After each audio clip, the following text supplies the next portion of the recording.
Now, 11.4 dishonor of a bill. If the acceptor fails to pay the amount of the bill on the due date, the bill is said to have been dishonored. When the bill is dishonored, all the previous transactions in collection with the bill are treated as cancelled. क्या बताया जा रहा है कि dishonour of bill कब बोला जाएगा? जब भी किसी ए नाम का जो पर्सन है, और अगर यहाँ पर हम एग्जांपल के तौर पर समझते हैं, जस्ट लाइक कि यहाँ पर दो पर्सन थे, एक है सेलर और एक बी नाम का पर्सन है जो क्या है, बायर। बराबर। सेलर ने किसको गुड्स दिए? सेलर ने बी नाम के जो पर्सन है इसको गुड्स दे दिए। कैसे दिए? क्योंकि क्रेडिट पे ही दिए होंगे, तभी तो बिल ऑफ एक्सचेंज हो रहा है। बराबर। इनके बीच में क्या हुआ? बिल्स ऑफ एक्सचेंज कि हाँ कितने टाइम पीरियड में आप दे दोगे। बी ने क्या बताया कि आफ्टर 2 मंथ में आपका जो पेमेंट है वो दे दूंगा। कितने का ट्रांजैक्शन हुआ था? 10,000 रुपीज का हुआ। यहाँ पे ट्रांजैक्शन 10,000 रुपीज का हुआ। अब after 2 month, after completion of 2 month, payment जो होना चाहिए था, जो भी चीज का पेमेंट किसकी तरफ से? बी की तरफ से होना था। किसके लिए? ए के लिए। वो हुआ नहीं है। बराबर। उनकी मैच्योरिटी डेट उन्होंने क्या दी थी? After 2 month. मैच्योरिटी जो डेट थी वो जिस दिन उन्होंने परचेस किया होगा, बराबर, मे भी उन्होंने कब परचेस किया होगा?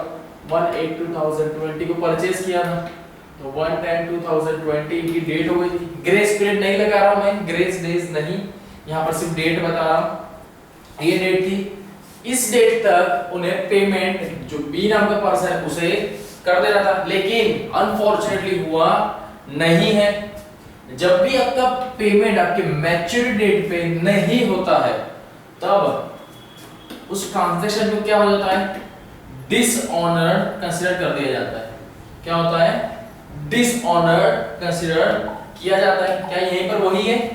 If the acceptor fails to pay the amount of the bill on the due date, the bill is said to have been dishonored. When the bill is dishonored, all the previous transaction in collection with the bill are treated as cancel. सारी चीज cancel ही कर दी जाएगी, सीधी सी बात है, क्योंकि payment ही अभी तक आया ही नहीं है।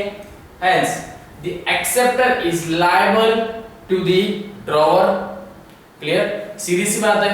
यहाँ पर जैसे बी नाम के पर्सन ने क्या बोला था कि भाई मैं तुम्हें 2 महीने के बाद पूरा पेमेंट कर दूंगा, लेकिन मैच्योरिटी डेट तो हो गई, स्टिल पे तो इसने नहीं किया है, तो कौन लायबल होगा? बी नाम का जो पर्सन वो लायबल है किसके लिए? ए के लिए, कि उसे एनी हाउ पे तो करना होगा ही। बराबर। कंपल्सरी उसे पे करना ही होगा। And the drawer of the endorse and the endorse to the bank with which it is discounted. यहां पर क्या होता है? अब ऐसे टाइम पे इनकी तरफ से एक सर्टेन चेक तो दिया ही होगा,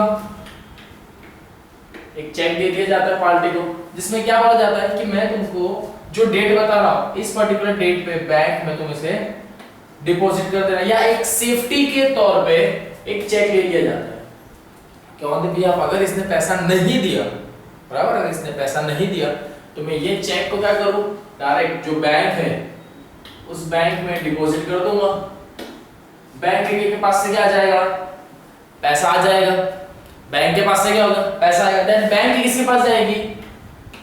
बी नाम के पर्सन के पास, कि भाई तुम्हारे नाम पे चेक आया था, अकाउंट में पैसा नहीं था, स्टिल बैंक का रिस्पांसिबिलिटी क्या होगी? इसके पास से पैसे लेना। जितने भी 10,000 दे, बैंक पूरा 10,000 रुपीज नहीं देगी, पूरा का पूरा 10,000 इस पर्सन को नहीं देती, कुछ अमाउंट क्या करती है? डिडक्ट कर लेती है। बराबर। कुछ अमाउंट क्या करती है? डिडक्ट करके इसका अमाउंट दे देगी पूरी इंटरेस्ट के साथ। किसके? बी के पास से वो अमाउंट कलेक्ट करेगी। बराबर। यही चीज दी गई है। The dishonoured bill must be noted with the notary public. ये हमने देखा गया था, टिक कर लेना इसे, एमसीक्यूज में पूछ सकते हैं। Whether dishonored bill is noted with the notary public, it is valid evidence of dishonor। बोल सकते हैं कि यहाँ पर आपका क्या है, डिसऑनर हुआ है। कब, जब भी नोटरी पब्लिक के पास जाएगा तब क्या कंसीडर किया जाएगा कि 100% आपका जो भी चेक है वो क्या हो गया है, डिसऑनर। और आप बोल सकते हैं कि आपका जो ट्रांजैक्शन है वो डिसऑनर हो गया है। The fees charged by the notary public in terms as notary charges, noting charges, ये थ्रू क्या किया जाता है, चार्ज किया जाता है। Clear? Then on the dishonor of a bill, the journal entry will be as under।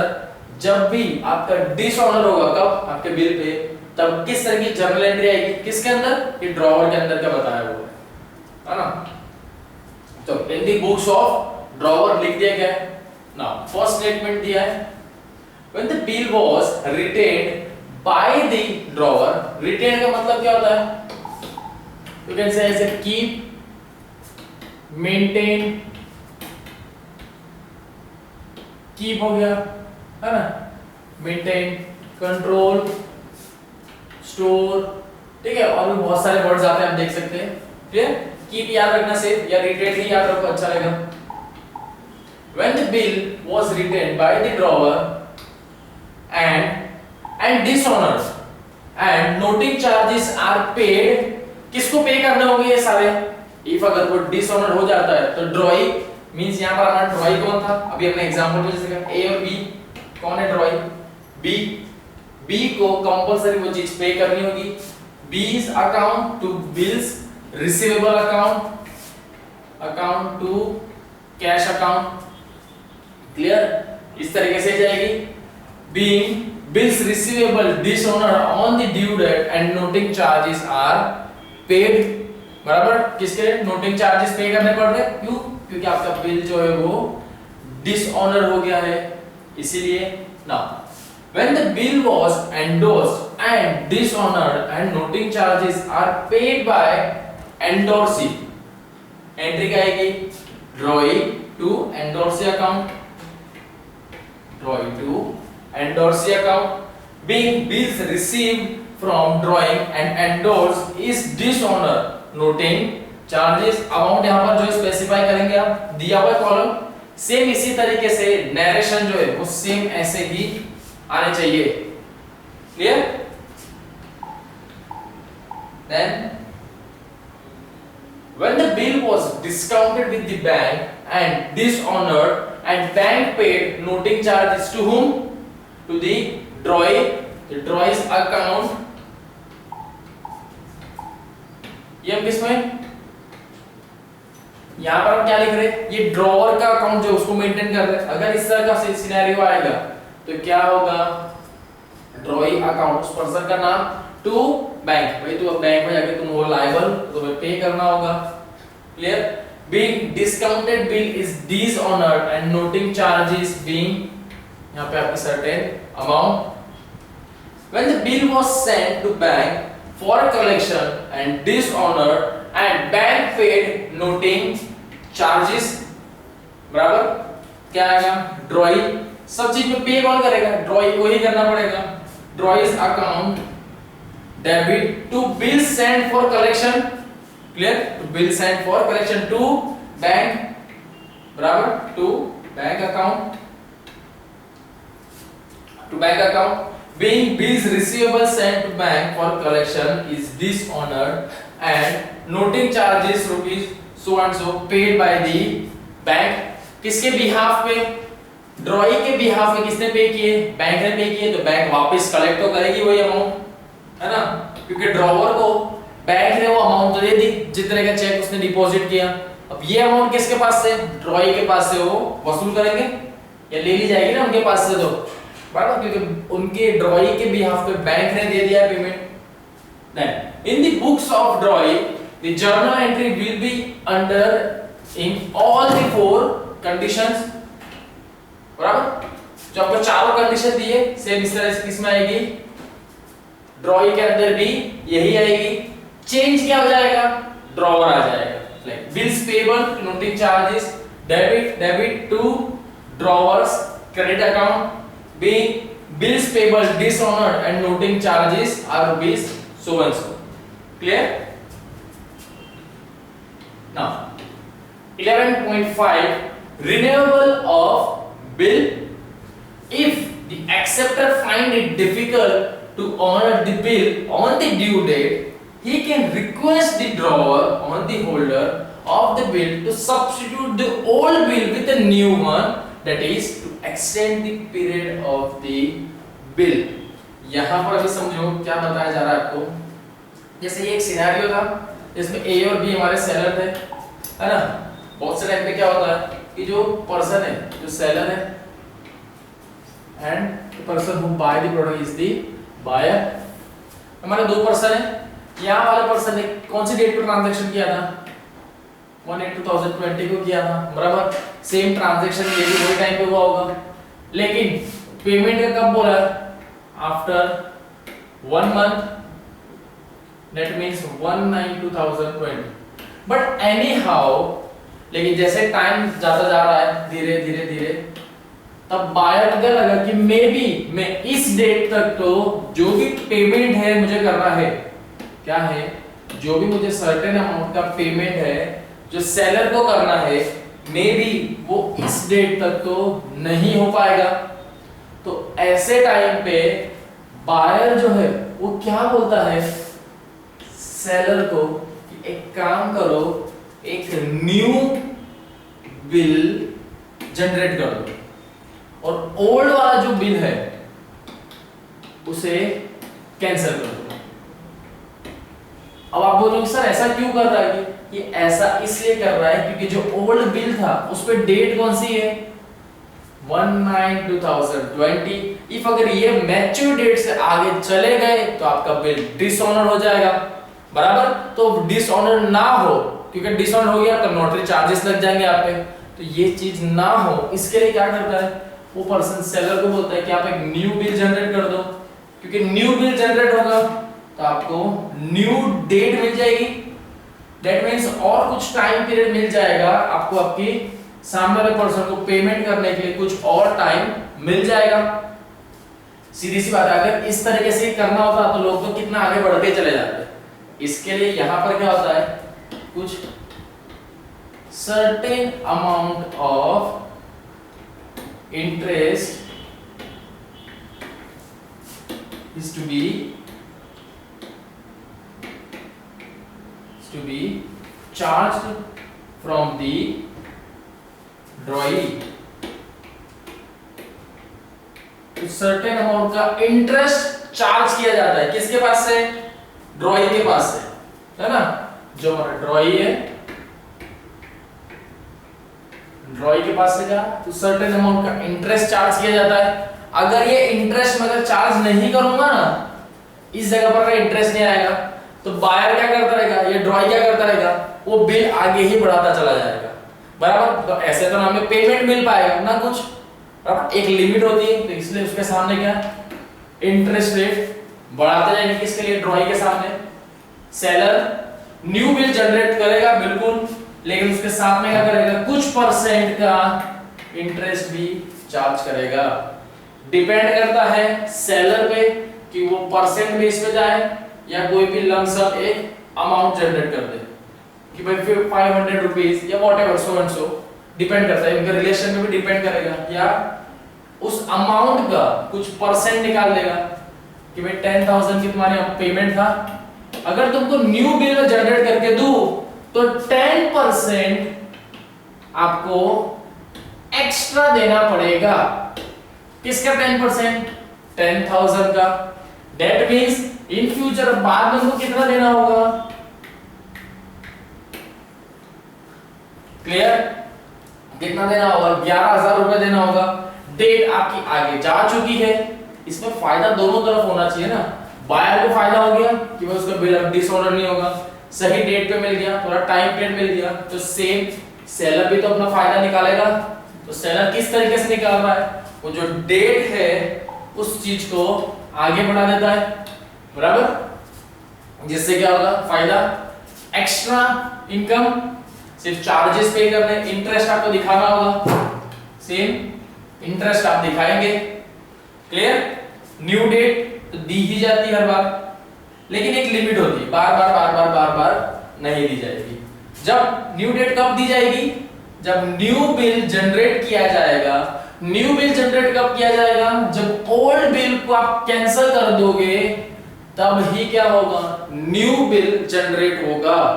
ये चीज याद रखना, कभी भी ऐसा नहीं हो सकता है कि आपका ओल्ड बिल भी चल रहा है और आपने न्यू बिल भी जनरेट कर दिया, नहीं। एक अगर चालू करना हो तो पिछला आपको क्लोज ही करना होगा, either you can say close और यू कैन से ऐसा कैंसिल करना पड़ेगा। क्लियर, ये चीज आपको कंपलसरी करनी ही होगी। चलो, now when the drawer agrees to extend the period of bill, the old bill is cancelled and a new bill is drawn. Clear, यही चीज बोला जा रहा है।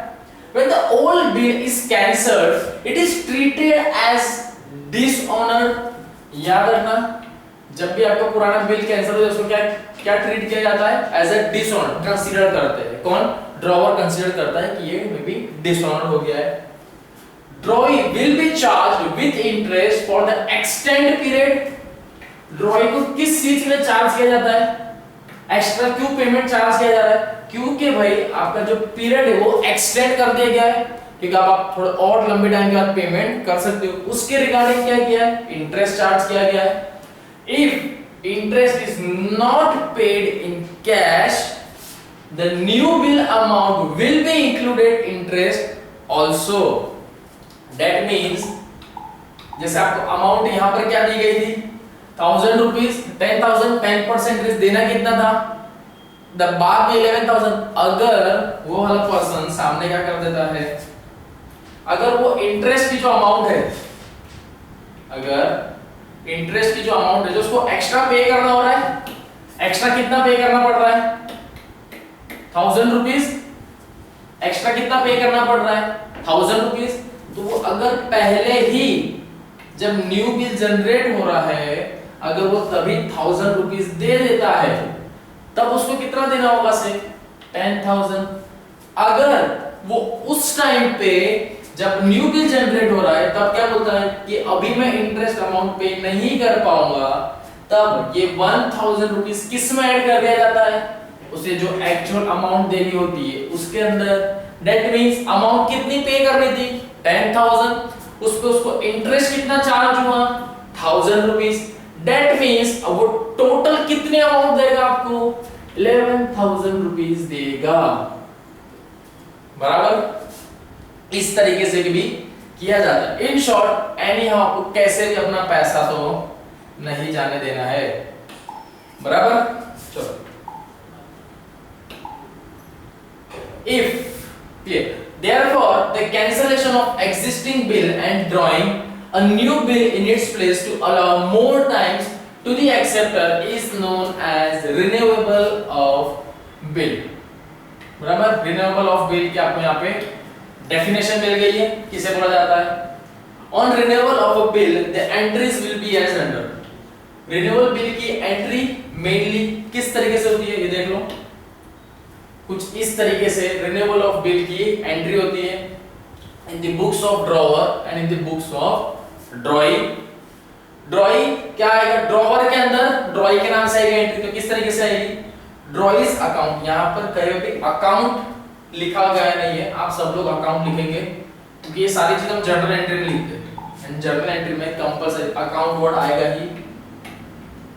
ड्रॉई accounts to bills receivable account being old being is cancelled. कब आएगी ये entry, जब आपका ओल्ड बिल कैंसिल हुआ तब क्या आएगी, drawee account to bills receivable account. Then next drawee's account to interest, ये कब आएगी, जब उसके ऊपर इंटरेस्ट चार्ज किया गया है, किसकी तरफ से, ड्रॉवर की तरफ से ड्रॉई के ऊपर सर्टेन इंटरेस्ट चार्ज किया है। क्यों, क्योंकि एक्सटेंड ऑफ पीरियड किया है, इसीलिए इंटरेस्ट चार्ज हुआ है, बराबर।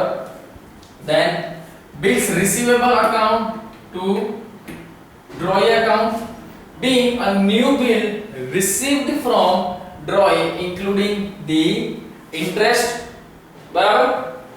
यही चीज सेम ड्रॉई अपनी बुक्स में किस तरीके से लिखेगा, बराबर। यहाँ पे ड्रॉई अपनी बुक्स में भी लिखेगा। तो किस तरीके से उसकी एंट्री आएगी ये देख लो, bills payable to the drawing being cancellation of bills payable, बराबर being cancellation of bills payable। Narration अगर आप नहीं लिखो तो देखो आपको पता ही नहीं चलेगा कि इस सिनेरियो के अंदर हुआ क्या था, इसीलिए बोला जाता है कि कंपलसरी नरेशन आपको लिखना ही है। क्लियर।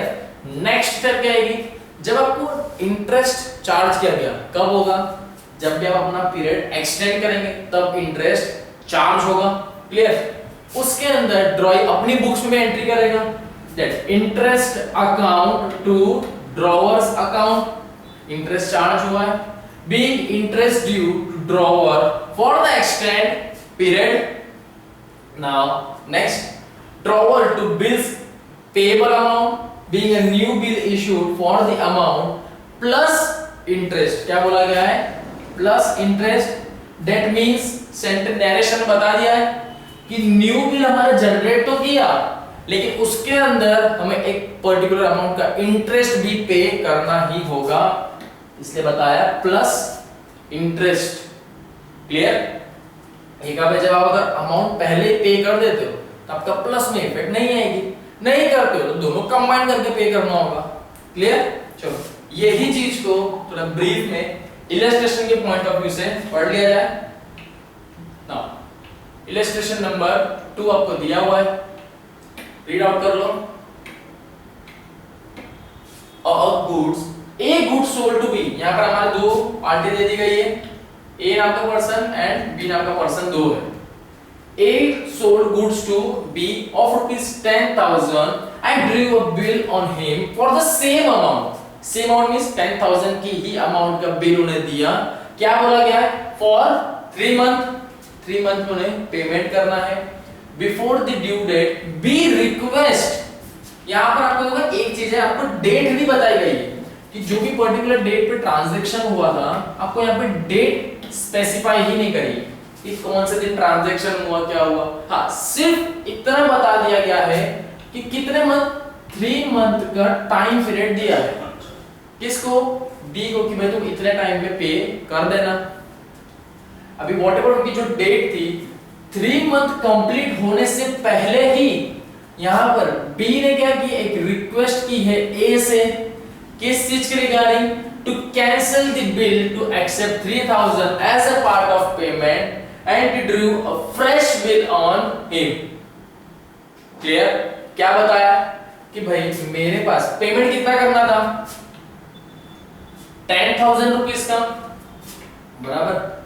ये समझो यहां पे पेमेंट जो है कितना करना था, 10,000 रुपीस का पेमेंट करना था।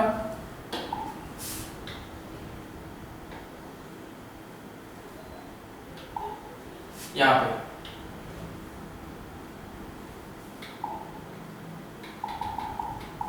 चलो जो पेमेंट था, पेमेंट कितना करना था, 10,000 रुपीस का। कितने मंथ का टाइम दिया था, 3 मंथ का टाइम दिया था पेमेंट के लिए। उसी टाइम पे सेल किसने किया था, A is the seller, B is the buyer. याद रखना क्वेश्चन दिया हुआ आपको, पेमेंट का कितना था, 10,000 पे करना, 3 मंथ का टाइम दिया था। जब 3 मंथ कंप्लीट होने से जस्ट पहले, जस्ट बिफोर, बी ने क्या किया, बी ने ए से क्या करी, रिक्वेस्ट कि भाई मैं अभी तुम्हें कितना देता हूं, 3,000 रुपीस दे देता हूं। अभी मैं आपको कितना पेमेंट कर रहा हूं, जो पेमेंट देखो, पेमेंट कितना कर रहा है वो, मींस मे बी 3 मंथ के अंदर उसके पास इतने पैसे नहीं होंगे 10,000 रुपीस की, वो ए नाम के जो पर्सन है उसे वो दे दे, तो इतनी अमाउंट तो नहीं है। वो कितने दे पा रहा है, सिर्फ 3,000 रुपीस ही दे रहा है। दैट मींस रिमेनिंग अमाउंट कितनी हुई, रिमेनिंग अमाउंट कितनी है, 7,000 रुपीस क्या है बाकी रहेगी। तो उसी के लिए बी क्या बोल रहा है कि मेरा न्यू बिल जनरेट कर दो। क्या कर दो, न्यू बिल जनरेट करो ए ने भी क्या बोला, ठीक है न्यू बिल जनरेट करूंगा, बट इसमें कुछ परसेंट आपको इंटरेस्ट चार्ज होगा। क्या होगा, इंटरेस्ट चार्ज करेंगे। यही चीज आपको क्वेश्चन बताई गई है कि 3000 रुपीज एक्सेप्ट किए, दैट मींस इतने वो पे कर रहा है as a part of payment and drew a fresh bill on the amount, जो न्यू बिल बनेगा फ्रेश अमाउंट कितना है वो 7200। सर 200 कैसे आया बताता हूं। For a further period of 2 month 200 being the interest for extend period, कितना टाइम वापस और रहा दिया, कितनी अमाउंट देगा ए को 7200 अमाउंट देगा। क्लियर, लेकिन कब 2 मंथ के बाद का टाइम दिया है, इंटरेस्ट भी चार्ज किया है सर्टेन, कितना 2000 रुपीस का इंटरेस्ट चार्ज किया है। फाइनल अमाउंट कितनी हो गई आपकी, जो फाइनल जो अमाउंट है, फाइनल अमाउंट कितनी है 7200 आपकी फाइनल अमाउंट है, बराबर। चलो यही दिया है। Then A agrees to the proposal, A agree भी हुआ। A new bill is duly honored, pass the necessary journal entry and the other parties account in the books of both party। Clear? यहाँ पर आपको यही चीज बताई गई है, आपको दोनों पार्टी के बारे में यहाँ पे ट्रांजैक्शन करना है, इस दोनों का अकाउंट मेंटेन करना है। तो पहले तो बना दो इन the books of A, journal entry है, यहाँ पर जर्नल एंट्री लिख देना, सिर्फ जर्नल लिखा है, जर्नल एंट्री लिखना। डेट दी नहीं है, अदरवाइज हम डेट लिखते हैं एज ऑन डैश डेट करके आप लिख देंगे। नेक्स्ट किसका बनाएंगे, in the books of B, हमारा जो बायर है इनके नाम से बनेगा। क्लियर, चलो आ जाते हैं क्वेश्चन पे। First, A sold goods to 10,000 and drew a bill of on him on the same amount 3,000। First हमारा स्टेप क्या होता है, हम जो भी हमारे 4 बेसिक एंट्री देखी थी हमने, सेल्स वाली एंड बिल्स कलेक्शन वाली, ये एंट्री हम देंगे यहाँ पे। B to sales account, B debit account to sales account 10,000। Clear, ये अमाउंट हमारे सबसे पहले आती है, आपको बताई गई थी। सेम वैसी किसमें आएगी हमारी B में भी, कि purchase account to A's account 10,000 and 10,000 rupees. Clear, एक ने सेल्स किया, दूसरे ने क्या किया था, परचेज किया था, अमाउंट आप दिखाएंगे ही। एक की तरफ से क्या हुआ, बिल्स रिसीवेबल, बराबर, यहां पर आपने क्या बिल्स दिया था, bills receivable account debit to B's account, to B's account, ये यहां पर अकाउंट नहीं लिखा गया है, बीज इस तरह से लिखना स्लैश करके S, bills receivable account debit to B 10,000 being the bill drawn on B3 month to the B for 3 month। कितने मंथ के लिए टाइम पीरियड दिया है बिल को पे करने के लिए, 3 मंथ का। यहाँ पर एंट्री दो कि 3 मंथ का टाइम दिया है। बी अपने में भी नोट करेगा कि उसे 3 मंथ का टाइम मिला है। Yes, A equal to sorry A's account, यहाँ पर कहीं कभी दिया नहीं, आप इस तरीके से लिखेंगे A's account debit, A's account debit 10,000 to bills payable, क्या being the acceptance of the bill from A, A के पास से बिल एक्सेप्ट किया। कैसा बिल, क्योंकि बी ने ही तो बोला था ना कि मुझे कितना 3 मंथ का टाइम चाहिए, ए ने वो चीज एक्सेप्ट करी, बिल दे दिया। तो फाइनली बी अपने अंदर ये तो लिखेगा नहीं कि हाँ मुझे ए ने 3 मंथ दिए, ये तो मैंने ही बोला था। फाइनली आप क्या लिख दो, सिर्फ एक्सेप्ट किया आपने वो चीज, दैट्स इट, इतना ही आपको यहाँ पे लिखना है, बराबर। नेक्स्ट स्टेप क्या जाएगी आपकी, क्लियर, ये तो हमारे बेसिक है। अब नेक्स्ट यहाँ पे क्या हुआ था, आपका बिल तो हो गया, देन 3,000 रुपीज वो दे रहा है, उसके सामने जो पुराना बिल है सेकंड सेंटेंस में क्या बोल रहे हैं, कैंसिल करने को, बराबर। तो इसकी इफेक्ट जाएगी कि जितने अमाउंट वो कैंसिल करने बोल रहे हैं, ओल्ड बिल जो है कैंसिल, उसके सामने कितनी 3,000 का पेमेंट कर रहे हैं। कितना था, 10,000 पे करना था, कर कितना रहे 3,000 का पेमेंट कर रहे हैं वो लोग, बराबर। और ओल्ड बिल को कैंसिल करने के कौन बोल रहा है, बी रिक्वेस्ट कर रहा है ए से। इसकी एंट्री आएगी B's account to bills receivable account 10,000 की बात थी, तो 10,000 की ही इफेक्ट दूंगा। ओल्ड बिल कैंसल, रिक्वेस्ट किसकी थी? बी की तरफ से थी, ये एंट्री आई।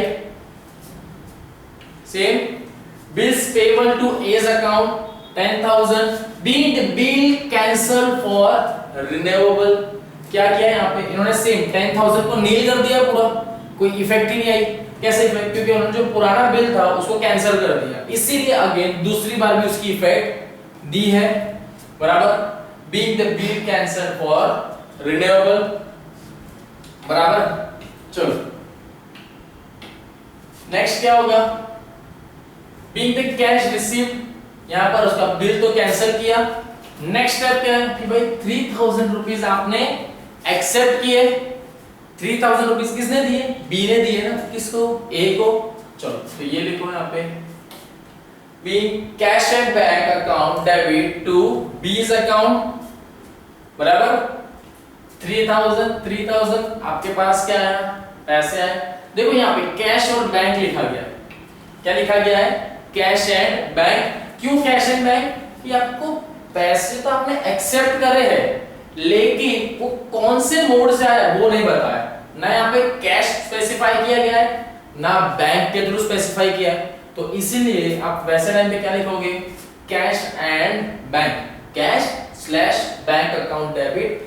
3,000 एक्सेप्ट किए थे, किसने? ड्रॉवर ने, to B's account, to B's account. ठीक है, ये आप लोग सब लिख लेना है, बार बार इस तरह से लिखने में हट जा रहा है, आप लोग लिख लेंगे। क्लियर? अकाउंट लिखना मत भूलना सबके आगे। चलो ये हटाऊंगा, अभी हट जाएगा, हट गया, बराबर। Being cash received as a part payment, आप बोल सकते हो एज अ पार्ट पेमेंट, और we can say as a partly payment. जो आपकी होल अमाउंट में से कुछ सर्टेन, कुछ टुकड़ा होता है ना, या सर्टेन कुछ पार्ट ऑफ पेमेंट अगर पे करते हैं तो उसे इस तरीके से ही लिखा जाता है, पार्ट पेमेंट। जब भी नरेशन में अगर आप ये सेंटेंस देखोगे कि हाँ ये कैसा है? पार्ट पेमेंट है, दैट मींस क्लियर हो जाएगा कि व्हाटएवर आपकी जो अमाउंट थी उसका सिर्फ कुछ हिस्सा ही आपको अभी पे किया है, तो बाकी फुल अमाउंट देनी बाकी है। सिर्फ पार्ट पेमेंट जहां भी लिखा होगा तो आप समझ जाएंगे कि आपकी फुल अमाउंट जो होती है, फुल अमाउंट जो होती है वो पे नहीं करी है ना? फुल अमाउंट पे नहीं करी, कुछ सर्टेन पार्ट ऑफ अमाउंट आपको पे किया गया है। कितना?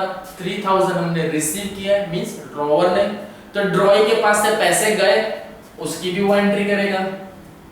चलो क्या है? एज अकाउंट डेबिट 3,000, पैसे गए, to cash and bank account 3,000, being a part of payment made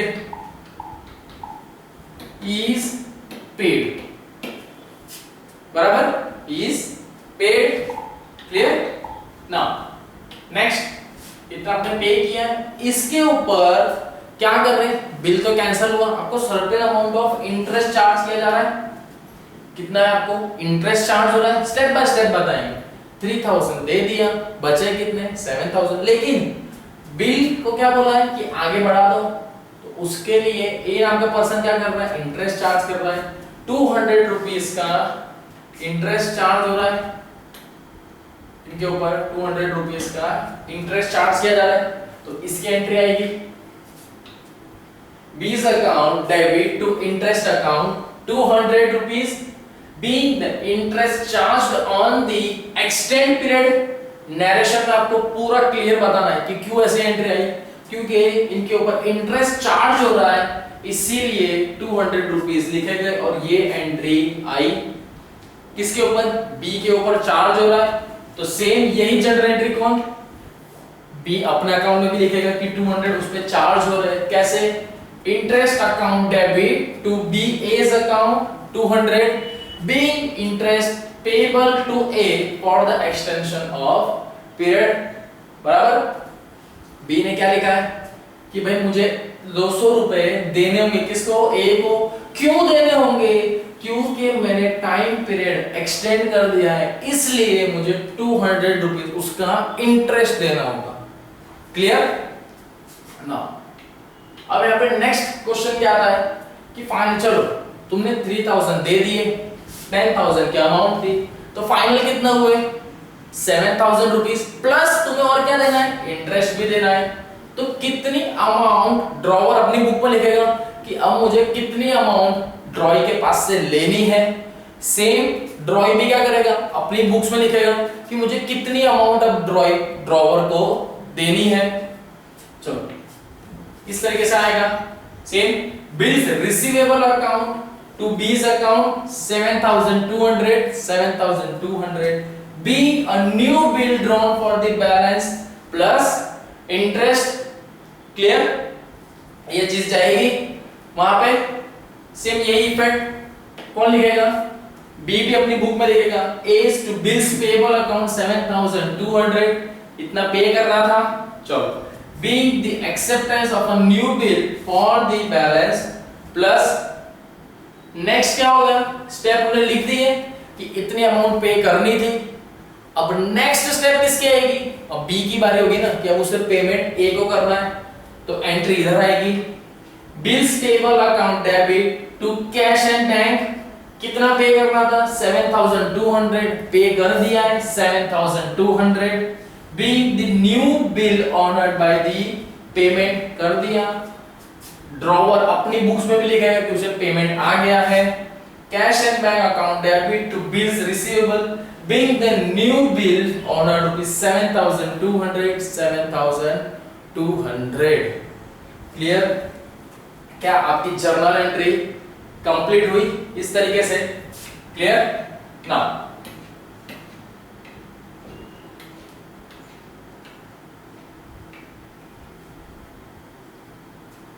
okay चलो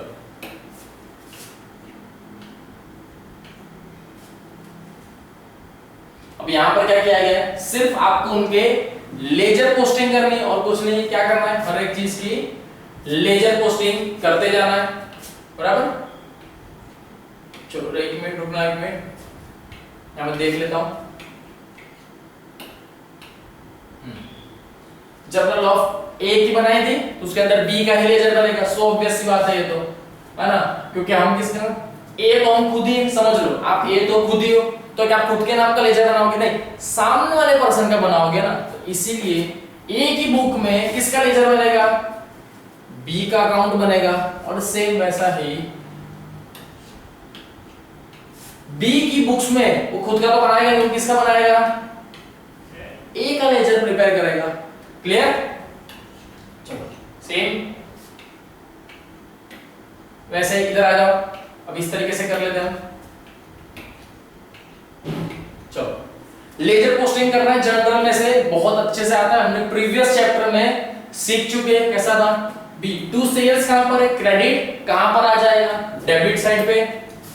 to sales account 10,000 rupees, date नहीं दिया है तो आप लिखेंगे भी नहीं, बस अमाउंट लिखते जाओ जर्नल एंट्री में से अमाउंट। जहां पर बी के रिगार्डिंग कोई ट्रांजैक्शन दिख रहा है वहीं पर आप उसकी लेजर पोस्टिंग करेंगे। जैसे नेक्स्ट बिल्स रिसीवेबल डेबिट है, कर दो इसे credit. Bills receivable account 10,000 rupees. Next B के साथ ट्रांजैक्शन हुआ है यहाँ पे, बराबर। बिल्स रिसीवेबल अकाउंट क्रेडिट है, कहां पर आ जाएगा, डेबिट में, to bills receivable account 10,000 rupees. Clear है ना, 10,000 rupees. Then cash and bank debit to B's, debit है उसे कर दो क्रेडिट, कर दिया credit by cash and bank account rupees 3,000 rupees.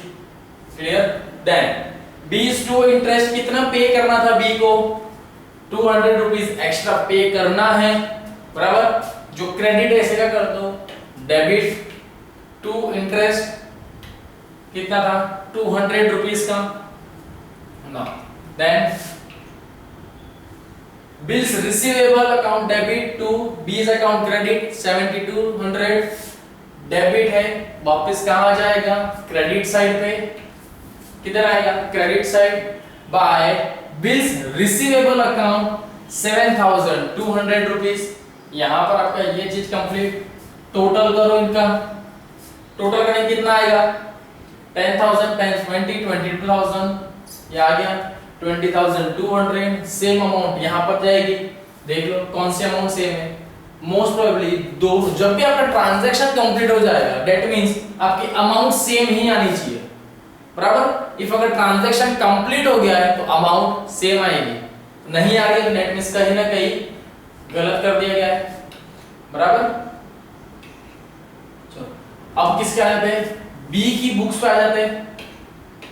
किसका आ गया, बी की जो बुक्स है यहाँ पे उस पे आ गए हम लोग।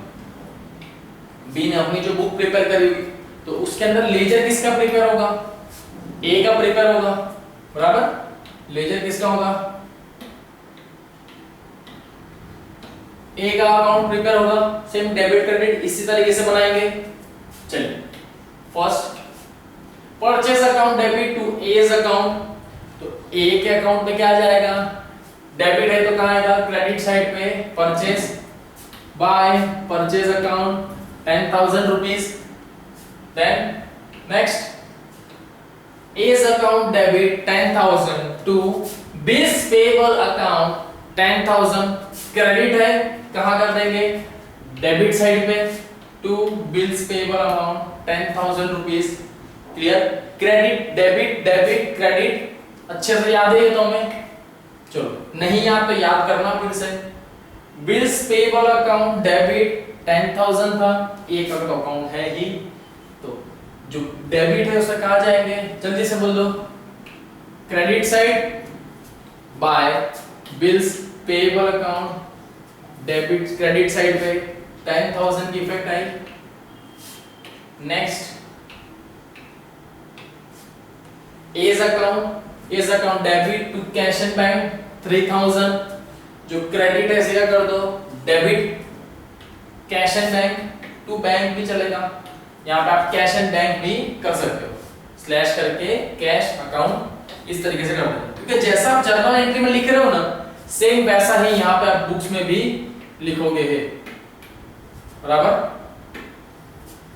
क्लियर, अकाउंट वर्ड आना चाहिए, अकाउंट इनके नाम का सेपरेट अकाउंट प्रिपेयर कर रहे हो ना। अभी मैं ये क्लिक करूंगा तो हट जाएगा आप लोग, लेकिन लिखेंगे ही इस तरीके से अकाउंट, बराबर। हट गया, चलो। देन इंटरेस्ट चार्ज हुआ था, किस पे इंटरेस्ट चार्ज था, ए ने किया था किसके ऊपर, बी के ऊपर 200 रुपीस का, डेबिट था, क्रेडिट करो by interest 200 rupees. Clear, then next A क्या दिया हुआ है, A's account debit 7,200 to bills payable account 7,200 rupees, being the acceptance of a new bill for the balance plus interest। Clear, कितना 7,200। आ जाओ, जो चीज क्रेडिट थी कहां कर देंगे, डेबिट, बराबर, टू बिल्स पेबल कितना है 7,200। ट्रांजैक्शन कंप्लीट तो क्या होगा, टोटल करो दोनों का।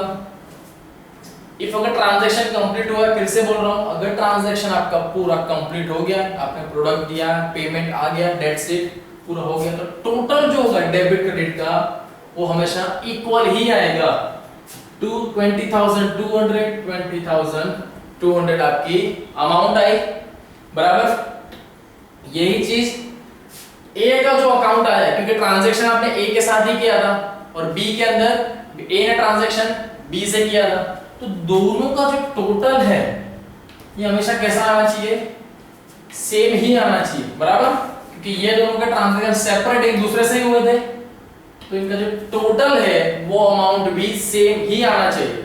अगर कहीं अगर सेम नहीं आ रहा है दैट मींस आपने कहीं पर गलती कर दी है ना कहीं आपकी एरर होगी, जो आपको खुद को फाइंड आउट करनी ही होगी, बराबर। जब भी आपको इस तरीके से क्वेश्चन आए कि आपको लेजर प्रिपेयर करना होगा, general entry and other parties account in the books of party, that means आपको प्रिपेयर करना होगा दोनों पार्टी के बारे में, जो आपको गुड्स सोल्ड कर रहा है एंड जो बाय कर रहा है, दोनों के बिहाफ में काम करो, बराबर।